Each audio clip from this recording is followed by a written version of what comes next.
रस्ता सुरक्षा, कारण आयुष्य परत मिळत नाही.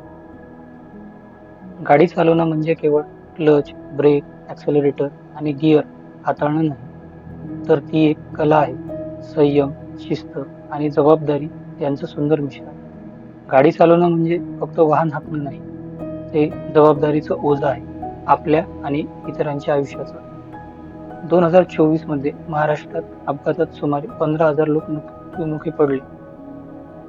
15,000 हा फक्त आकडा नाही, हे कोणाच्या कुटुंबातील वडील, आई, भाऊ, बहीण, पती, पत्नी गेलेले आहेत. एखाद्याचं सर्वस्व हरपला. तुम्हाला जर रस्ते अपघाताची भीषणता समजून घ्यायची असेल, तर अपघातग्रस्त कुटुंबियांशी एकदा संवाद साधा. ते दुःख शब्दात मावत नाही. अपघात नेहमी मोठी चूक नसते. ह्या छोट्या छोट्या चुका आहेत. वाहन चालवताना मोबाईलवर पाहिलेला एक मेसेज, कधी सीट बेल्ट न लावण्याचा कंटाळा, कधी हेल्मेट न घालण्याची बेफिकिरी, त्या एका क्षणाने आयुष्यभराचं दुःख मिळतं. जेव्हा अपघात टाळणं आपल्या हाती असतं, तेव्हा दुर्लक्ष का करावं? स्वतःलाच विचारूया, मी हेल्मेट घालतो का? सीट बेल्ट लावतो का? ट्रॅफिक सिग्नल पालन करतो का? वेगावर नियंत्रण ठेवतो का?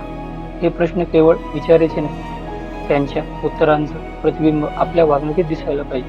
कारण रस्त्यावरचा प्रत्येक प्रवास हा घरी परत जाण्याचा आशेचा प्रवास असतो. रस्ते अपघात आयुष्यात प्रत्येकाला सावरण्याची दुसरी संधी देत नाही. म्हणून पहिल्याच संधीला शहाणपणाची साथ द्या. रस्ता सुरक्षाविषयी माहिती वाचा, बघा आणि सुरक्षित प्रवास करा. धन्यवाद.